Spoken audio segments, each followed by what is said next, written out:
Hello friends, welcome back to my channel engineer.87। So guys, आज के video में हम सीखने वाले हैं 8 waste in lean manufacturing. Okay, तो हम डीप में सीखेंगे कि कौन से 8 वेस्ट लीन मैन्युफैक्चरिंग में आते हैं, उसके रीज़न क्या है, उसकी इफेक्ट क्या होती है हमारे प्रोडक्शन में। ओके, तो वो सब हम आज डीप में डिस्कस करने वाले हैं। तो वो 8 वेस्ट कौन से हैं, तो आप यहाँ पे देख सकते हैं: defects, over production, waiting, non utilize talent, transportation, inventory, motion, extra processing. तो ये जो सारे हैं वो 8 वेस्ट है। तो इसको आप आसानी से, आपको अगर याद रखना है तो आप पहला अल्फ़ाबेट लेके आप उसको आसानी से याद रख सकते हैं। Like down time, okay, D for defect, O for over production and like so on. So down time आप याद रखेंगे और उसके जो पहला वर्ड है डी से डिफेक्ट, ओ से ओवर, ऐसे आप याद रख सकते हैं। ठीक है, और दूसरी भी एक मेथड है, तो वो भी मैं आपको सिखाता हूँ। दूसरी है टीम वुड।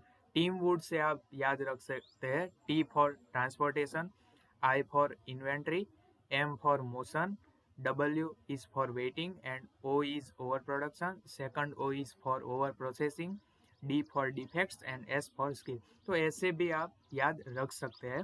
तो अब बात करते हैं मूडा। मूडा क्या है? तो लीन मैन्युफैक्चरिंग जो होता है, तो वो तीन एम आते हैं: मूडा, मूरी एंड मूरा। तो ये तीनों एम के ऊपर डिपेंडेंट है। तो मूडा आज हम सीखने वाले हैं। मूडा को आज हम एक्सप्लेन करेंगे डीप में। फिर आगे मैं वीडियो बनाऊंगा, उसमें मैं मूरी और मूरा को एक्सप्लेन करूंगा। तो मूडा का मीनिंग होता है वेस्ट। ओके, और मूडा है वो जापानीज वर्ड है, और मैंने कहा कि उसका मीनिंग वेस्ट होता है। तो आज हम वो वेस्ट कौन से हमारी इंडस्ट्री में होते हैं, लीन मैन्युफैक्चरिंग के दौरान हमें कौन से वेस्ट हो गए, उसके ऊपर हमें ज़्यादा फोकस करना है। वो आज हम बात करेंगे, उसके रीज़न के बारे में, उसकी इफेक्ट क्या आती है। ठीक है, तो वो हम आज डीप में डिस्कस करने वाले हैं। तो पहले यहाँ मैंने लिखा है कि गो टू द डेफिनेशन। अगर आपने मेरा पहला वीडियो देखा होगा तो मैंने उसमें कवर किया था कि लीन मैन्युफैक्चरिंग क्या है और उसके बेनिफिट क्या क्या है। तो उसमें मैंने यहाँ पे आपको डेफिनेशन दिखाई थी लीन मैन्युफैक्चरिंग की। और अगर आपने ये वीडियो पूरा देखना है आपको डीप में, तो मैं उसकी लिंक डिस्क्रिप्शन और आई बटन में अभी दे रहा हूँ, तो वहाँ पे जाके आप पूरा वीडियो देख सकते हैं। लेकिन आज मैं बेसिक फिर से रिपीट कर रहा हूँ कि लीन मैन्युफैक्चरिंग एक ऐसी चीज़ है, उसमें हमें टूल्स का यूज़ करना होता है और मेथोडोलॉजीज का यूज़ करना है, ताकि हम एलिमिनेट कर सके किसको, वेस्ट को। तो सारे वेस्ट है उसका हमें एलिमिनेशन करना है with the use of tools and methodologies. Okay, तो ये जो अब आपको क्वेश्चन होगा कि ये वेस्ट कौन से आते हैं, तो वो मैं ये सेकंड वीडियो है लीन मैन्युफैक्चरिंग का, उसमें वो सारे जो वेस्ट है उसको मैं आपको डीप में समझाने वाला हूँ। तो वो पहले वेस्ट कौन से है, तो उसको याद रखने के लिए मैंने ट्रिक जैसे कहा, टीम वुड आपको याद रखना है, T for transportation, I for inventory and so on. Okay, तो अब हम ये जो सारे वेस्ट है उसको हम डीप में समझने वाले हैं। तो चलिए वीडियो को स्टार्ट करते हैं। पहला है ट्रांसपोर्टेशन। ओके, तो आप खुद से सोचिए, ट्रांसपोर्टेशन मीन्स उसका इफेक्ट क्या हो सकता है। ठीक है, कि कोई कंपनी है, उसमें अननेसेसरी ट्रांसपोर्टेशन हो रहा है कंपनी के अंदर, तो उसकी कौन सी इफेक्ट हो सकती है। तो वही मैंने यहाँ पे लिखी है कि अगर हम अननेसेसरी ट्रांसपोर्ट करते हैं कंपनी में, तो वो हमारा कॉस्ट है वो इंक्रीज करेगा। ठीक है, फिर प्रोडक्ट को हम अननेसेसरी यहाँ से वहाँ ट्रांसपोर्ट करते हैं, तो प्रोडक्ट में भी डैमेज हो सकता है। ठीक है, फिर इंक्रीज वर्क इन प्रोसेस, वो आपका काम बढ़ाएगा, टाइम भी आपका ज़्यादा खर्च होगा। ठीक है, फिर प्रोडक्शन टाइम बढ़ाता है ऑब्वियसली। फिर consume resources and floor space. Okay, तो ये सारी इफेक्ट है अननेसेसरी ट्रांसपोर्टेशन की। सो इसीलिए हमको अननेसेसरी ट्रांसपोर्टेशन हमारी कंपनी में नहीं करना चाहिए। फिर रीज़न क्या है, ये अननेसेसरी ट्रांसपोर्टेशन हो रहा है, लेकिन अब हम रीज़न पे आते हैं कि ये क्यों हो रहा है। तो देखिए, बेडली डिज़ाइन सेल होगा तब भी हमारा अननेसेसरी ट्रांसपोर्टेशन होगा। हमने ठीक से मशीनरी सेट नहीं की हुई है, ये एक मशीन है लेथ का यहाँ पे है, फिर मिलिंग ऑपरेशन है तो वो बहुत हमने दूर रख दिया है। ठीक है, तो ये सारे फैक्टर यहाँ पे हमें कलेक्ट करने होते हैं और उसको मिनिमाइज करने होते हैं ताकि हम अननेसेसरी ट्रांसपोर्टेशन ना कर सके। तो ये पहला हो गया बेडली डिजाइन सेल। ओके, दूसरा है sharing of equipment in not good manner. मैंने जैसे कहा कि एक मशीन यहाँ है और दूसरा मशीन बहुत दूर है, तो वो मतलब sharing of equipment is not good manner. ठीक है, फिर पुअर वैल्यू स्ट्रीम फ्लो, ठीक से फ्लो हमारा नहीं हो रहा है, शेड्यूल हम ठीक से नहीं बना रहे हैं। ठीक है, पहले रॉ मटेरियल आ गया है लेकिन आगे की प्रोसेस कंप्लीट ही नहीं होगी तो रॉ मटेरियल हम यूज नहीं कर सकते, तो ये पुअर वैल्यू स्ट्रीम फ्लो है। तो ये सारे रीजन है अननेसेसरी ट्रांसपोर्टेशन के। दूसरा वेस्ट है इन्वेंट्री। ठीक है, अब देखिए ये वीडियो होगा वो बेसिकली आपको समझना है कि कौन सी इफेक्ट जो इन्वेंट्री और सारे जो 8 वेस्ट है, तो कौन सी इफेक्ट है कि वो वेस्ट को इंक्रीज कर रही है, और हमें रीज़न फाइंड आउट करने हैं कि ये हो रहा है तो उसके पीछे का रीज़न क्या है। एज एन इंजीनियर हमें एनालिसिस करना है। तो ये वीडियो बहुत मतलब टफ नहीं है लेकिन आपको नॉलेज बहुत देगी। ठीक है, तो दूसरा वेस्ट है इन्वेंट्री। तो इन्वेंट्री की इफेक्ट क्या होगी, ज़्यादा इन्वेंट्री हम रखेंगे तो इन्वेंट्री क्या है कि कोई प्रोडक्ट बन रहा है तो उसके लिए मैं रॉ मटेरियल को पहले से मेरे गोडाउन में रखता हूँ। ठीक है, तो ये वन टाइप ऑफ इन्वेंट्री हो गई। बेसिक में अगर कहूँ कि आपको कोई प्रोडक्ट आपकी कंपनी बना रही है तो उसके लिए रॉ मटेरियल है, तो आप पहले से लाके सब कुछ इकट्ठा करके रखते हैं अपने गोडाउन में, तो वो आपकी इन्वेंट्री कहलाती है। तो मोर अगर इन्वेंट्री हो गई, ज़्यादा अगर इन्वेंट्री हो जाती है तो उसकी इफेक्ट क्या क्या होती है, तो वो पहले बात करते हैं। ऑब्वियसली कॉस्ट बढ़ जाएगी। ठीक है, फिर हम पहले से लाके रख देंगे, उसकी आवश्यकता नहीं है फिर भी लाके हमने रख दिया तो क्या होगा कि extra storage space of required space है वो कंज्यूम करेंगी। फिर एक्स्ट्रा रिसोर्स टू मैनेज हमें करना पड़ेगा, तो वो बिगड़नी नहीं चाहिए, बिगड़ेगी तो हमें नुकसान हो सकता है। फिर सेल्फ लाइफ एक्सपायर हो गए, खुद से वो बिगड़ सकती है और डैमेज भी हो सकती है इन्वेंट्री। तो ये सारी इफेक्ट है कि ज़्यादा से ज़्यादा अगर हम इन्वेंट्री रखेंगे तो ये सारी इफेक्ट हो सकती है। तो हमें क्या करना चाहिए कि कम से कम इन्वेंट्री हमें रखनी चाहिए। अब देखते हैं कि रीज़न कौन से है। ये जो इन्वेंट्री ज़्यादा हो जाती है कंपनी में तो उसके रीज़न क्या है। तो प्रोडक्शन शेड्यूल को आपको सुधारना चाहिए, वो अच्छा नहीं होगा तब भी ये पॉसिबल हो सकता है। फिर डाउन टाइम ज़्यादा आ जाते हैं, मशीन आपका मेंटेनेंस आप खुद ठीक से नहीं कर रहे हैं कंपनी में, तो वो क्या होगा, डाउन टाइम बढ़ेगा। डाउन टाइम बढ़ेगा तो इन्वेंट्री ऑब्वियसली बढ़ जाएगी।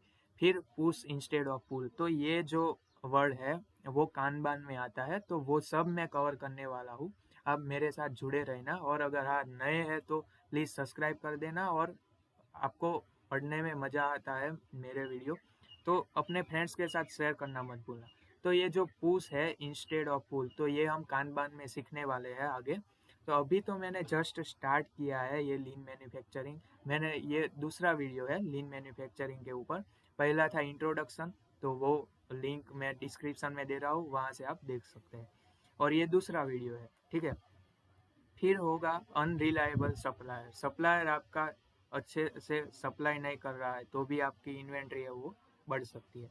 फिर लार्ज बैचिंग, उसकी वजह से भी आपकी इन्वेंट्री बढ़ जाती है। तो ये सारे रीज़न है कि इन्वेंट्री ज़्यादा क्यों हो जाती है, होनी नहीं चाहिए।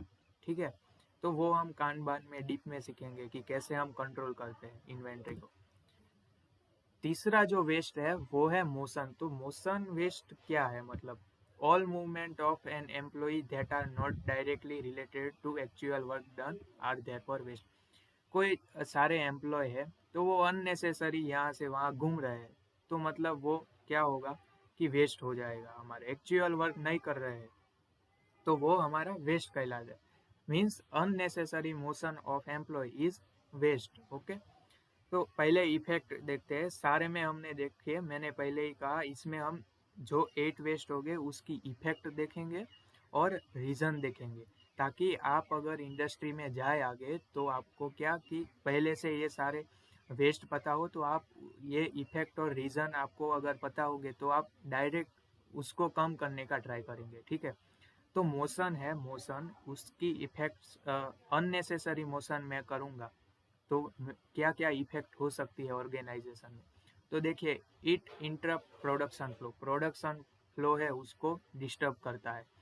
इंक्रीज प्रोडक्शन टाइम, ठीक है, प्रोडक्शन टाइम बढ़ा देगा। कोई जो एम्प्लॉय है वो अननेसेसरी मोशन कर रहा है तो ऑब्वियसली है कि प्रोडक्शन टाइम बढ़ा देता है। एक एक सेकंड की वैल्यू होती है गाइस इंडस्ट्री में।